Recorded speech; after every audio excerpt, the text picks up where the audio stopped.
빠르게 변화하는 디지털 시대. 새로운 기능을 갖춘 첨단 전자제품들이 연일 쏟아져 나오고 있다. 그런데 신제품의 홍수 속에서 중고 제품을 사용하는 사람들도 늘어나고 있다. 소유보다는 가치에 중심을 두는 소비자들이 꾸준히 증가하면서 공유 경제 또한 확산되는 추세다.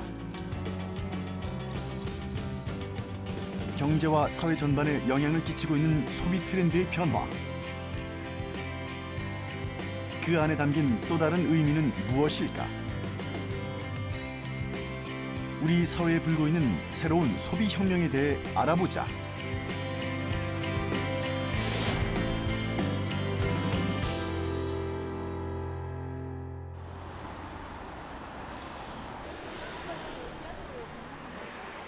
우리가 매일 사용하는 스마트폰은 하루가 멀다 하고 새로운 모델이 등장한다. 신기술이 적용된 제품들이 속속 출시되면서 소비자들의 구매 심리를 더욱 자극하고 있는데, 휴대전화기는 다른 전자제품에 비해 사용 주기가 매우 짧은 편이다. 과학기술정보통신부가 스마트폰 교체 주기를 조사한 결과 3년 6개월 미만이 35.8%, 3년 미만이 17.9%, 2년 6개월 미만이 33.6%, 2년 미만이라고 대답한 사람도 7.5% 정도였다.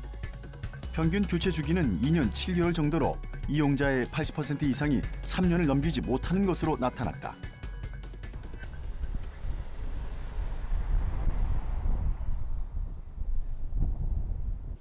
서울시 마포구에 위치한 한 휴대전화 판매 업체. 핸드폰 구매 좀 하려고. 네, 핸드폰은 어떤 기종으로 찾으세요? 종류가 어떻게 되나요? 금액대나든지 이제 사용하실 고객분들에서 네. 찾으시는 거 있으시면요, 말씀해 주시면 그런 걸로 확인해 드릴게요. 그리고 기능의 문제는 따로 없는 거죠? 네. 저희도 그 기능 검사를 하고 테스트를 하고 소비자분들께 판매를 하고 있습니다. 이곳에서 판매되는 휴대전화는 모두 중고기기다. 제가 지금 약정이 아직 남아있는데 새 폰을 사용하다 보면 어쨌든 해지를 하고 다시 가입을 하면 위약금이 발생을 하는데, 중고폰 같은 경우에는 그냥 유심만 빼서 바로 사용을 할 수 있다고 해서 위약금을 안 내도 되니까 그 장점이 있어서 제가 방문하게 된 것 같습니다.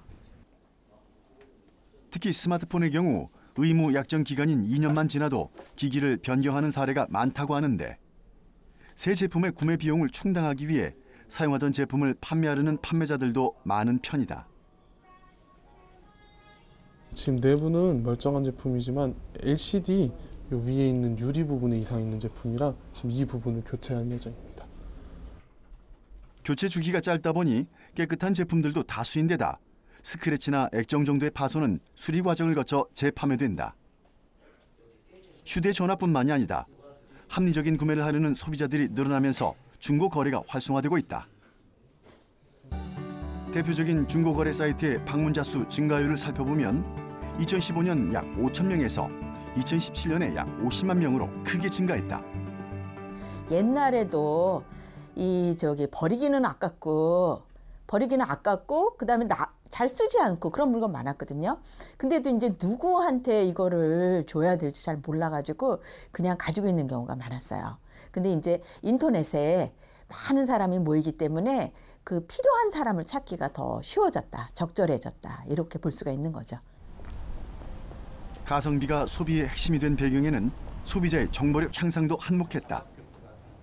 과거 오프라인에서 주로 이루어졌던 중고 제품의 거래 방식이 최근엔 온라인과 모바일에서 주로 이루어지고 있다. 2015년 11월 서비스를 시작한 이 중고거래 플랫폼은 인기 급상승 중이다. 거의 작년 대비 10배 이상 이제 방문자 수가 증가했어요. 그 이유가 뭐라고 생각하세요? 사용자들이 이제 확실히 입소문 타고 많이들 가입을 해주시다 보니까 방문자 수가 많이 늘어나고 있는 것 같아요. 사용 기간이 짧아지면서 거래되는 중고 제품의 상태가 양호해 저렴한 가격에 괜찮은 물건을 구매할 수 있다는 점에서 고객들의 눈길을 끌고 있다. 좀 환경에 대한 인식들도 많이 이제 증가를 하신 것 같아요. 예전에는 이제 약간 구호처럼 외치듯이 보존 이렇게 보존을 해야 된다 약간 이런 인식이었지만 현재는 좀 내가 일상생활에서 굉장히 실천을 정말 하고 이제 일상생활에 좀 녹아든 이제 그런 인식들이 추세가 돼서 이제 소비 트렌드도 많이 바뀌고 이제 그래서 개인들이 중고 거래를 많이 하고 있으신 것 같아요. 특히 지역을 기반으로 하는 중고장터로 동네 사람들끼리 필요한 물건을 사고 파니 가격이나 물건에 대한 신뢰가 높고 거래 예의까지 갖추게 되는 장점이 있다고 한다. 해가지고 일주일 거를 계산하도록 하는 거죠. 또 택배 포장이나 박스 이용을 절감하는 직거래의 장점으로 자원 절약은 물론 환경 보호 부분에도 상당 부분 도움이 된다는 평가를 받고 있다.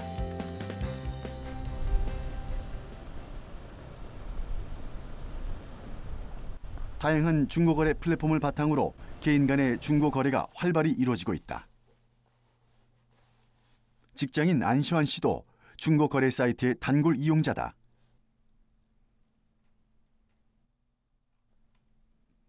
물건을 판매하기 위해 사진을 찍고 거래 사이트에 올리는 작업이 능숙하다. 일단 자취를 하다 보니까 집에 짐이 많은 게 좀 번거롭더라고요. 그리고 뭐 계속 시세도 떨어지고 하니까 또 필요한 사람이 있으면 나눠주기도 하고 그렇게 하죠. 네. 일단 한꺼번에 다 옮겨. 전자 폐기물이 개발도상국에 버려진다는 사실을 알게 된 후 사용하지 않는 전자기기의 중고 거래를 더 적극적으로 활용하게 됐다는 안시환 씨. 예를 들어 다람쥐 같은 경우에는 겨울 내내 이제 도토리 같은 걸 이제 먹고자 막 쌓아놓고 그걸 깜빡 잊어버린대요. 그럼 그 도토리가 또 싹이 나서 숲을 유지한다 그러더라고요. 그런 것처럼 이것도 어떤 그런 의도가 아니라 단순히 나의 어떤 가지고 있는 금액 대비의 만족감을 찾는 과정 중에서 본의 아니게 환경을 지키게 된 게 뭐 참 좋은 현상인 것 같아요. 작은 실천이 환경에도 도움이 된다는 뿌듯함은 덤이다. 이런 물건들을 평소에 비치를 하고 계세요? 아, 이것도 슈퍼마켓에서 가져온 거예요. 네. 물건을 판매하려고 미리 재놓기에는 부피가 좀 크기 때문에.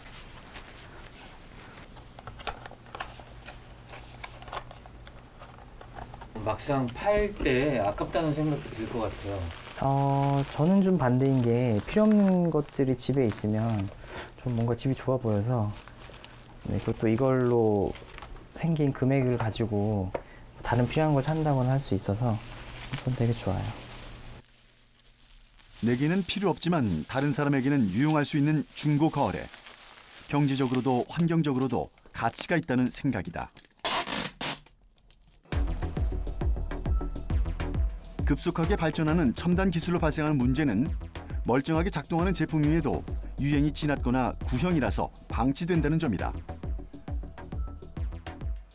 언젠간 필요하겠지라는 생각으로 소유하고 있다면 효율적인 자원 분배가 이루어지지 못하고 불필요한 과잉 생산이 일어나게 된다. 자원의 순환 측면에서 중고 거래는 분명 의미가 있다. 우리가 이제 소비를 해야 또 생산이 되잖아요. 그래서 이제 이 소비를 해야 생산이 되니까 소비를 안 하고 막 중고 물건 서로 사고 팔고 절약을 하고 그러면 경제 활성화에는 좀 나쁜 영향을 미치지 않을까 이런 생각을 가지고 있게 됩니다. 제가 이제 두 가지 관점에서 말씀을 드리겠는데 만약에 경제 활성화와 그다음에 이제 환경 둘 중에 어떤 것을 택해야 되느냐라고 하면 우선순위를 저는 환경에 두어야 된다 이렇게 생각을 하고요. 각종 전자제품들의 상품 주기가 짧아지면서 이 때문에 생겨나는 전자 폐기물들이 큰 골칫거리로 등장하고 있다. 전자 폐기물이 일반 쓰레기에 비해 더 처리하기 어려운 이유는 무엇일까? 이 폐기물이라는 용어를 쓰거든요. 엘렉트릭 프로덕트 해가지고 이 폐기물이라는 용어를 많이 쓰는데 이 폐기물과 일반 폐기물은 확연하게 차가 나는 게 뭐냐면 분명히 형태가 분명히 갖춰져 있고 형태가 이제 완전한 제품의 형태로 갖춰져 있는 거죠. 일반 쓰레기는 뭐 그저 잡다하게 혼합되어 있는 상태로 배출이 되잖아요. 그런데 제품의 하나의 형태로 갖춰져 있기 때문에 우리가 분리배출 기준이라든가 어떤 적정 요건만 되면 이걸 이렇게 분리배출이 가능하다는 어떤 특성을 가지고 있어요. 분리수거를 통해 재활용 쓰레기가 비교적 잘 걸러지고 있지만 전자 폐기물의 경우 그렇지가 못하다. 전자 폐기물은 교체 수요에 따라 폐기되는 첨단 전자기기를 말하는데 대량 생산되어 온 소비재 중에서 가장 복잡한 구조를 갖고 있다. 이 폐기물, 그러니까 전자 폐기물에서 최근에 이제 가장 부가가치가 높다고 하는 것들이 이게 PCB 기판이에요. 기판인데 이 PCB 기판 내는 굉장히 다양한 소자들이 사용되고 있고 이 안에는 우리가 말하는 금, 은이 지금 현재 사용이 되고 있어요. 그래서 요 기판만 모아서 이걸 갖다가 다시 열로 요 플라스틱 소재이기 때문에 분해를 시키고 이 안에서 금과 은을 추출해내고 있습니다.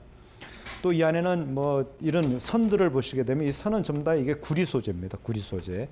이 선들은 전부 다 구리 소재로 다 돼 있는 거고 해서 어떻게 보면 이 별거 아닌 것 같아도 굉장히 많은 종류의 금속 자원이 사용이 되고 있는 겁니다. 내부에 금과 은, 구리 같은 값비싼 금속이 들어있어 그냥 폐기 처분하기엔 아까운 자원이다. 한 해 전 세계에서 발생하는 전자 폐기물은 약 5천만 톤. 회수 가능한 자원의 가치는 550억 달러 이상으로 추정된다. 전자제품 폐기물 처리도 문제입니다. 또 이런 전자 폐기물을 일반 쓰레기와 섞어버리거나 함부로 폐기하게 되면 환경에 악영향을 미칠 수가 있다. 전자 쓰레기에 있는 중금속과 유해물질은 플라스틱처럼 오랜 기간 썩지도 않으면서 땅, 공기, 물을 오염시킨다. 금속 성분이 대부분 고가 금속들이에요. 그런데 이런 것들이 회수해서 쓰게 되면 하나의 자원인데 이게 결국은 오랫동안 그냥 뭐 타버린다든가 타면 또 산화가 돼서 결국은 이게 소각재로 가면서 또 이제 우리가 자원으로서의 기능을 상실하게 되고 또 소각재가 어디가 묻히게 되면 또 그게 또 용출이 돼 나오거든요. 그러니까 문제가 되는 거고 이게 묻혀버리면 매립돼서 또 이게 부식화가 일어나면서 그 안에 있는 금속들이 이제는 중금속화가 되는 거죠.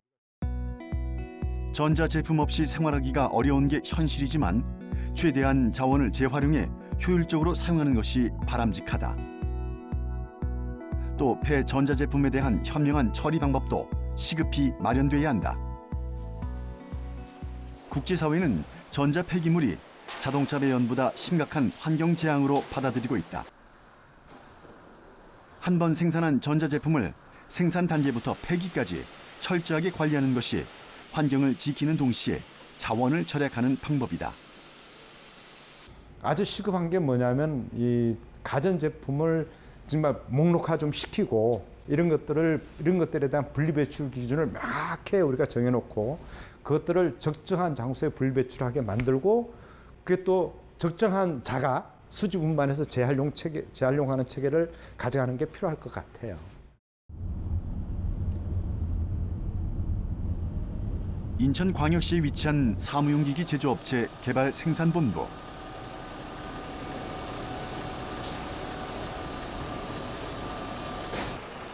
전국에서 수거된 중고 복합기들이 공장 안으로 다시 입고되는 중이다.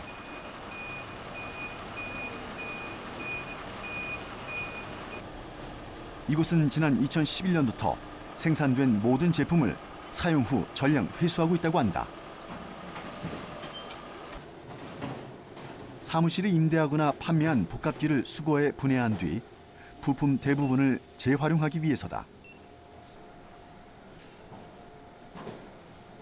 여기는 고객들로부터 사용이 종료된 상품 제품들에 대해서 회수된 후에 저희가 이제 크게 두 가지로 재제조, 재자원화 활동을 하고 있는데요. 그것들에 대해서 하기 위해서 제품들에 대해서 입고 검사를 하고 있는 그런 에리어가 되겠습니다.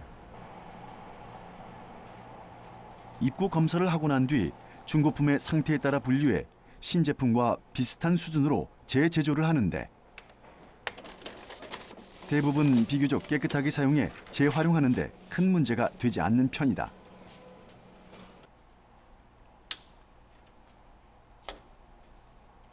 재제조는 기본적으로 일부 구성품의 교환만으로 사용이 가능한 제품으로 리사이클링되는 과정.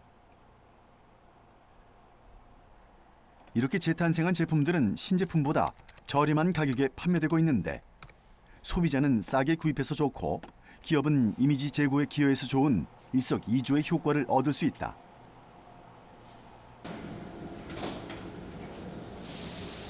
재사용이 가능한 제품들 중에서는 분리가 어려워 폐기되는 제품들도 상당수다.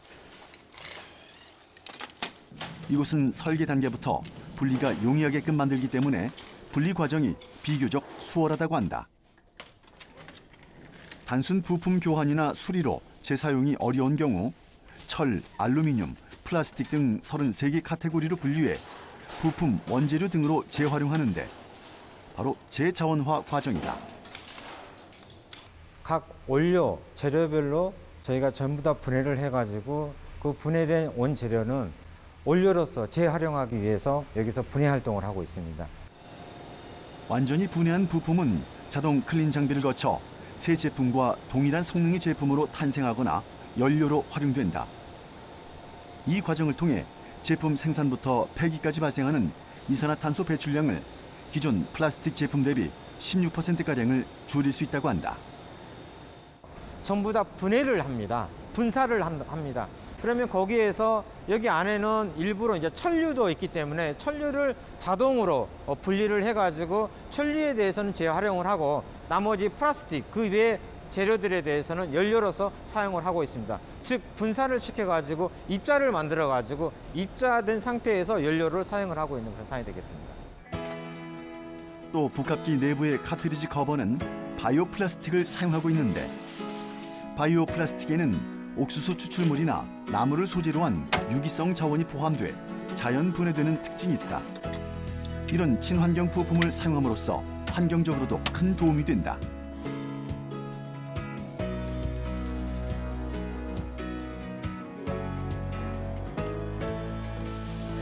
내부에 사용되는 플라스틱들이 있습니다. 그래서 보시면은 그 중에 BP라는 그 마크가 있는데요. 이게 바이오매스 플라스틱이라는 그런 그 원재료로 만든 부품들이 되겠습니다. 그 플라스틱의 원재료는 전에는 석유에서 채출된 그런 그 원재료를 가지고 플라스틱 원재료를 사용했습니다만은 저희 같은 경우는 바이오매스, 즉 옥수수에서 추출된 그런 성분을 가지고 플라스틱 재료로 활용을 해서 상품화까지 성공시킨 그런 케이스가 되겠습니다. 사실 기업 입장에서 폐기물을 재활용하지 않고 환경 개선 부담금을 내는 게 오히려 비용을 절감하는 방법이다. 그러나 높은 비용을 감수하면서 제품을 재자원화하는 이유가 있다. 유해 화학물질을 버리지 않고 이산화탄소 배출을 줄여 지구온난화 억제에 동참하는 것이 기업의 책임이기 때문이다. 기업의 사회적 책임, 특히 환경 부하 측면에서 계속 새로운 물건만 쓰게 되면은 그 새로운 물건을 만들기 위한 자원을 계속 채취해야 되고, 그로 인해서 또 만드는데 전기를 사용해야 되고, 그럼으로 인해서 CO2가 계속 발생하고 이런 환경 문제가 발생을 하게 됩니다.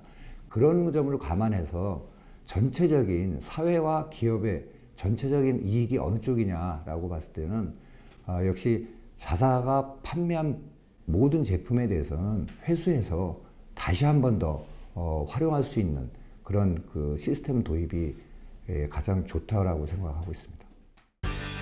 대량 생산과 대량 소비의 시대. 사용이 끝난 제품도 폐기물이 아닌 귀중한 자원이란 생각을 바탕으로 자원 순환 시스템을 지속적으로 만들어 가려는 노력이 필요하다.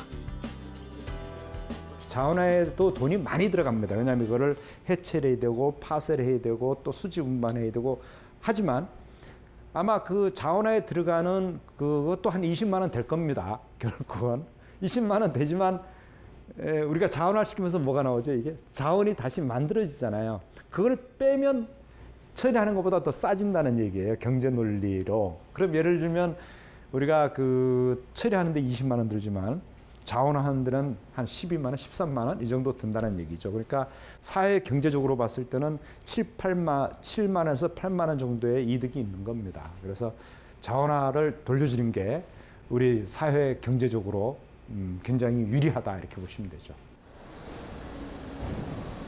소비 패턴의 변화를 가져온 또 다른 이유 중에 하나는 소유보다는 가치를 중시하는 세대의 등장이다.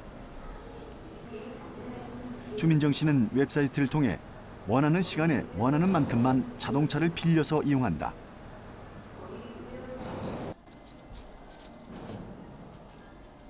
일주일에 하루 이틀 정도밖에 사용하지 않는 차를 수천만 원의 돈을 주고 구매하는 것보다 필요할 때마다 카쉐어링 서비스를 이용하는 것이 더 효율적이란 생각 때문이다.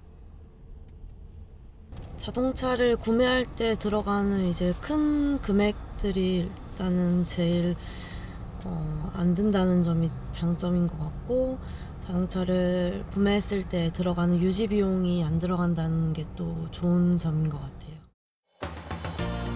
차를 개인이 소유하는 대신 한 대의 차를 여러 사람이 공유하는 문화가 일상 속에 빠르게 확산되는 가운데 카쉐어링이나 카풀링 같은 공유차 시장이 급성장하고 있다.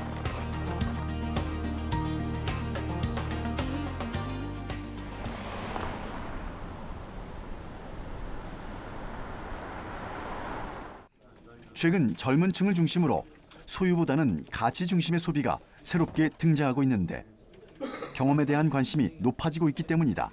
또 환경지향적인 착한 소비 습관도 영향을 미쳤다.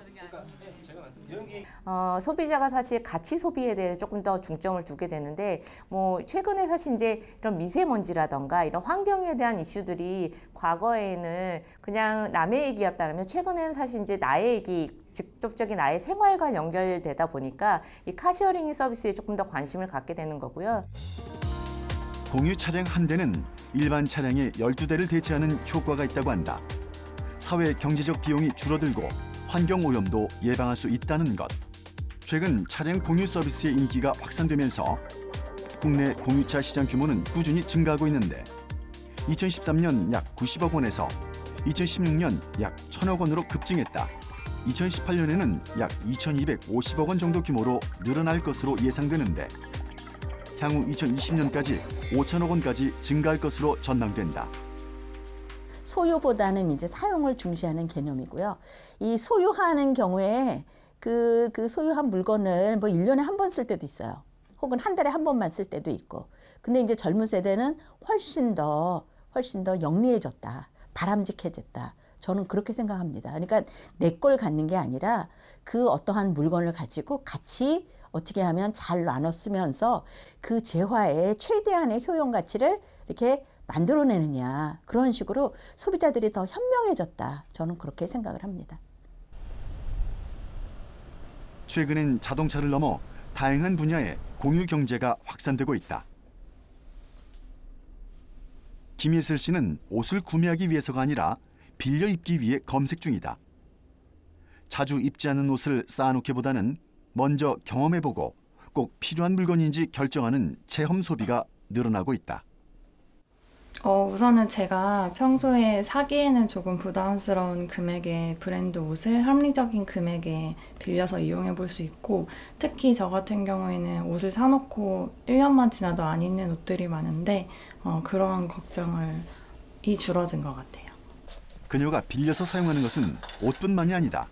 지금 여기 보이는 캐리어도 제가 렌탈한 아이템이에요.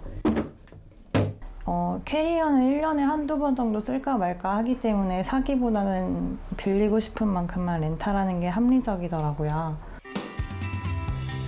경험에 가치를 둔 합리적인 소비 경향이 두드러지면서 소유에서 대여로 소비 트렌드가 달라지고 있는 것이다.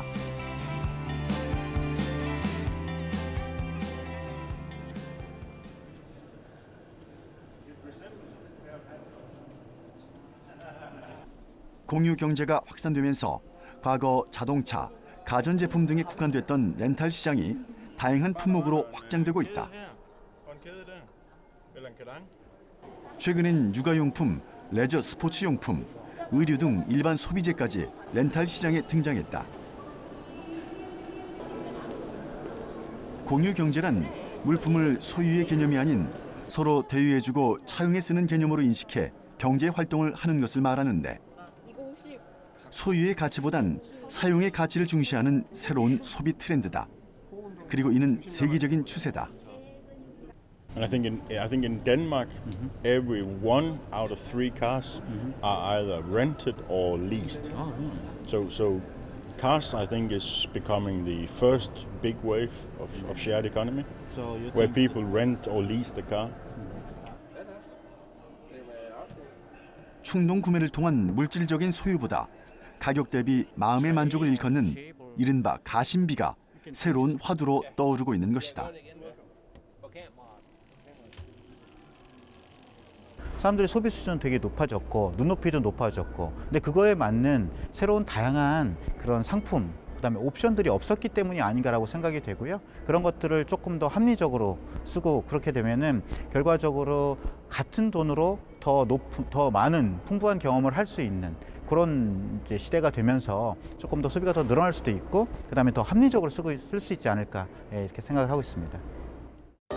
KT 경제경영연구소의 자료에 따르면 렌털 시장은 2012년 약 20조 원 규모에서 꾸준히 성장해 2018년 약 32조 원에 이를 전망이다. 오는 2020년에는 시장 규모가 약 40조 원에 달할 것으로 전망된다. 그래서 앞으로는 우리가 전통적으로 생각하던 그런 방식이 아니라 새로운 형태의 산업의 내용들이 막 나타날 것이다. 그렇기 때문에 이 공유의 개념이 하나의 산업 모델로 지금 이미 등장을 했잖아요. 그렇기 때문에 그 공유 자체가 뭐 경제 활성화하고 이렇게 배치되는 그런 개념은 아니다. 소비의 시대, 소유의 홍수 속에서 오히려 미니멀 라이프 또한 최근 각광받고 있다.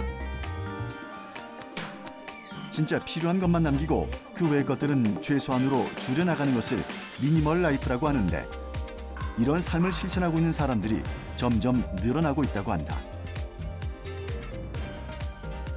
뭐 유목민의 세대 혹은 디지털 노마드의 세대라고 이렇게 얘기를 합니다. 그런 관점에서 볼 때는 많은 물건을 소유하고 있는 것이 오히려 불편한 거죠.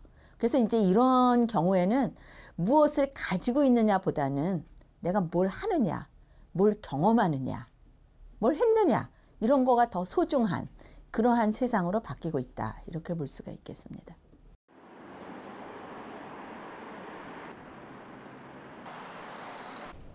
스스로 미니멀 라이프를 실천하고 있다고 말하는 6년차 미니멀리스트 탁진현 씨.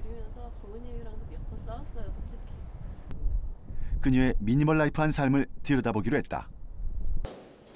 그녀는 미니멀 라이프를 어떤 방법으로 실천하고 있을까?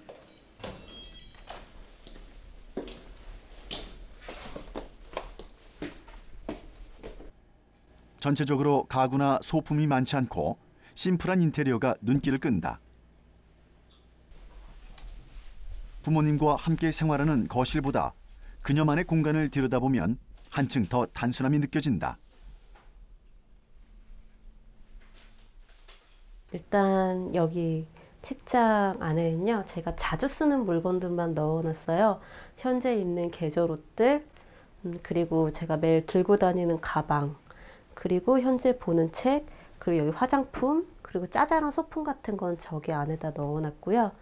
그리고 여기는 제가 가끔 쓰는 물건들만 넣어놨어요.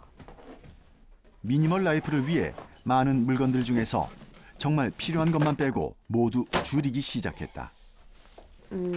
일단 여기는 뭐 보험증서나 약간의 서류, 네, 그리고 몇 권의 책, 짜잘한 소품들, 네, 카메라, 액세서리. 물건을 차츰 줄여나가니 신경 쓸 일도 없어져 삶에 여유가 생겼다는데, 그녀는 어떤 이유로 미니멀리스트가 됐을까? 제가 그때가 2012년도쯤이었는데요. 그때 직장 생활하면서 일도 너무 힘들고 개인적인 문제도 있었고 관계 문제도 있었고, 그리고 건강도 조금 안 좋아졌을 때 제가 삶이 너무 복잡한데 해결을 하지 못해서 너무 참 괴롭다고 느꼈어요, 삶이. 그런데 어느 날 제 방을 봤는데 그 복잡한 물건 많은 제 방이 꼭 제 복잡한 머릿속같이 느껴지는 거예요. 그래서 제가 그때 물건을 줄이기 시작을 했더니 정말 말도 못하게 마음이 홀가분해지더라고요. 아, 이게 자유인가? 싶었던 그 순간이 저한텐 처음이었어요. 이직과 함께 일이 많아졌고 스트레스가 급속도로 늘었다. 건강까지 나빠져 힘들었던 때 순간 삶을 단순하게 살고 싶다는 욕구가 들었고 정리를 시작했다. 쓰지는 않지만 버리기 아까운 물건은 기부했다. 그 가방 안에도 사실은 되게 최소한만 들고 다니거든요. 예전에 제가 가방 안에 물건이 되게 많았는데 많이 덜어냈어요. 네, 텀블러 들고 다니거든요. 손수건, 휴지 대신 손수건 들고 다녀요. 집뿐만이 아니라 소지품도 간단하다. 이렇게 물건이 적어도 생활에 좀 불편함이 없으시다는 거죠? 네, 진짜 불편함이 없어요. 제가 한 90%의 물건을 덜어내고 나서 제가 느낀 게 뭐냐면 우리가 지금까지 그렇게 집안에 쌓아둔 물건들은 필수품이 아니라 약간의 취향이나 아주 약간의 편리에 의해서 추가된 옵션 같은 물건이라는 걸 알았거든요. 이후 탁진현 씨는 회사를 그만두고 온라인에서 다양한 활동을 하고 있다. 미니멀 라이프를 공유하기 위해서다. 또 오프라인 모임이나 관련 강연 등을 통해 미니멀 라이프를 꾸준히 알리고 있다. 물건은 한번 만들어지면 끝이 아니거든요. 물건이 생산되는 과정에서 공기를 오염시키고 유통되는 과정에서 또다시 공기를 오염시키고 그리고 또 폐기되는 과정에서 땅이랑 바다를 또 오염을 시키거든요. 근데 그러한 것들이 결국은 미세먼지라든지 아니면 바다의 미세 플라스틱이라든지 이런 것들을 통해서 결국 사람에게 와서 우리의 건강을 다 해치는 거거든요. 불필요한 것을 걷어낼수록 더 나다운 삶을 살 수 있다고 조언하는 탁진현 씨. 쾌적한 환경과 더불어서 삶의 행복도 얻어진다는 것이 미니멀 라이프의 핵심이다. 그야말로 본질이 무엇이냐. 사람의 생활이 본질이다. 거기에 저해가 되는 것은 빨리빨리 비우는 것이 더 바람직한 생활이다. 이렇게 생각하는 것이 미니멀 라이프다. 이렇게 생각합니다.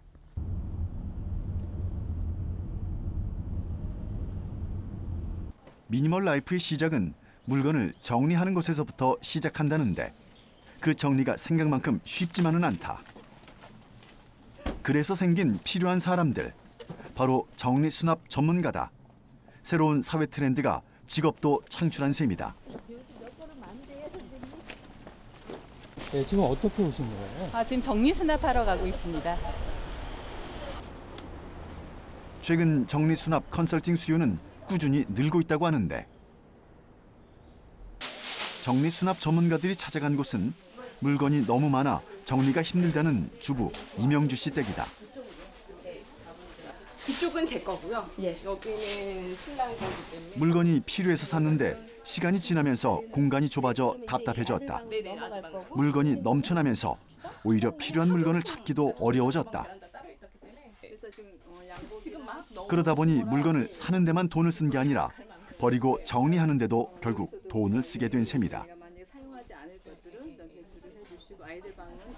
비용이 아깝긴 했지만 이 기회에 정리를 하기로 마음먹었다는 이명주 씨.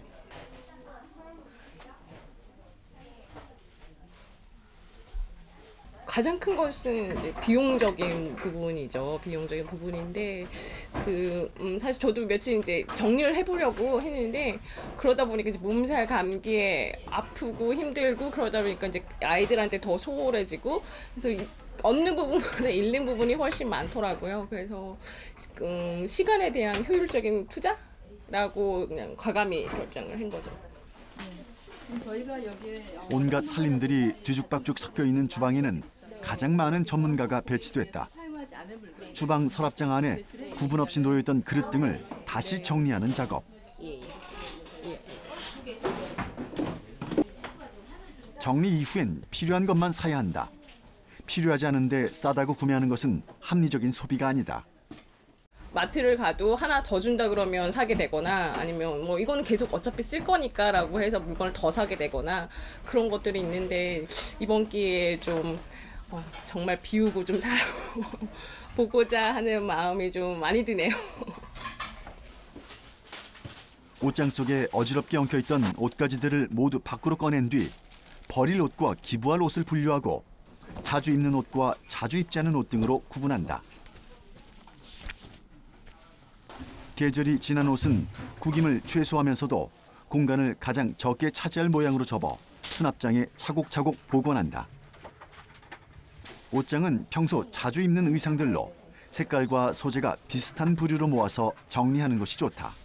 그러니까 기본 원칙이 하나를 사면 내가 가지고 있는 하나의 물건을 비우셔야 돼요. 그러니까 보통 똑같은 물건을 샀을 경우, 그러니까 예를 들어서 내가 검정색 티셔츠를 하나 샀다. 그러면 기존에 좀 낡은 검정색 티셔츠 하나 정도는 버리셔야 옷장이 유지가 된다라는 건데. 이번엔 책으로 가득한 자녀의 방이다. 서랍이나 책장은 공간의 80%를 넘지 않도록 여유 공간을 두는 것이 좋다. 책이나 물건을 너무 빽빽하게 채우면 찾기가 쉽지 않기 때문이다. 어디 있는지 몰라 없다고 생각하고 또 사고 결국 짐은 더 늘게 되는 것. 경제적, 심리적으로 악순환이 생긴다. 정리가 일단 책이 너무 많으니까 그래서 여기저기 너절려 있는 게 너무 많아요. 엄마는 보관하고 싶은 물건, 딸은 버리고 싶은 물건, 추억 때문에 잠시 망설여지기도 한다. 것도 있고요. 이 친구가 만화 그리는 걸 좋아해서 이제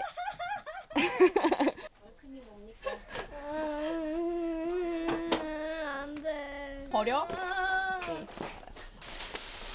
이런 거 나중에 너네 보면 너무 재밌을 것 같아. 제가 그림을 그린 걸 좋아해요. 근데 그림이 너무 흑역사여서 그림을 막 옛날엔 너무 못 그리는 게 있어가지고 보면 이불킥을 하게 돼서 그래서 버리고 싶어졌어요. 심각하게. 물건을 잘 버리기 위해서는 기준을 정하는 것이 중요하다. 앞으로 쓸 확률이 10% 이내이거나 대체할 수 있는 다른 물건이 있다면 버리는 게 좋다. 집에 있는 잡동사니를 모아서 한 평 정도가 된다면 이를 비웠을 때 경제적 가치는 2천만 원을 절약하는 효과가 있다고 한다.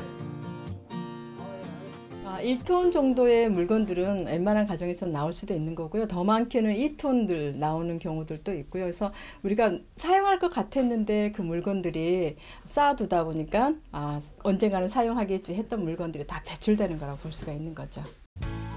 어디서 거창한 일을 하지 않아도 우리 집에 필요한 물건을 제대로 쓰고 버리기만 해도 우리 모두는 환경을 지키는 데 일조하고 있는 것. 공간이 잘 정리되면 심신이 안정되는 효과가 있고 한정된 주거 공간을 보다 쾌적하게 활용할 수 있다. 미니멀 라이프는 단순히 공간의 여유를 넘어 소중한 가치에 더 집중할 수 있는 여유를 함께 제공해준다. 그러니까 필요 없는 소비들을 저희가 참 많이 하거든요. 그걸 의식하지 못한 상태에서. 그래서 그런 걸 좀 비워내고 정말 필요한 것들만, 삶에 필요한 것들만 남기고 살면 그 나머지의 그 공간의 풍요들이 좀 더 생기는 것 같아요. 필요하다면 누구나 쓸 수 있고 필요하지 않다면 무엇이든 나눌 수 있는 소비 습관. 우리는 소유의 시대를 떠나보내고 가치의 시대를 맞이하고 있다. 필요 이상으로 욕심내지 않고 살아가는데 정말 필요한 물건을 딱 그만큼만 가지고 행복을 추구하는 삶. 가치가 주는 만족감을 느끼는 합리적인 소비는 자연스럽게 자원을 절약하고 환경에도 긍정적인 효과를 미칠 수 있다. 환경적으로 문제가 안 되는 그런 어떤 제품을 구입하고 또 이걸 갖다가 어떤 수명이 다한 걸 갖다가 우리가 폐기를 할 때도 적정한 기준에 따라서 우리가 배출시키고 자원화되는 체계로 이렇게 해주면 되지 않을까 하는 생각을 갖습니다. 그래서 나의 소비로 인해서 생태계라든가 외부 효과를 생각을 해야 되는 거죠. 어떠한 영향을 미치는가. 쉽지는 않겠지만 항상 생각하는 그러한 소비 생활이 필요하다 이런 얘기죠. 작지만 의미 있는 실천은 어쩌면 사회와 지구를 치유하는 나비 효과가 될 수 있지 않을까. 과소비로 인한 자원 낭비와 환경 파괴를 막자는 공동체적인 책임의식. 다시 쓰고 나눠 쓰고 적게 쓰는 착한 소비. 그 안에는 경제적 가치 못지않은 환경의 가치가 담겨져 있기 때문이다.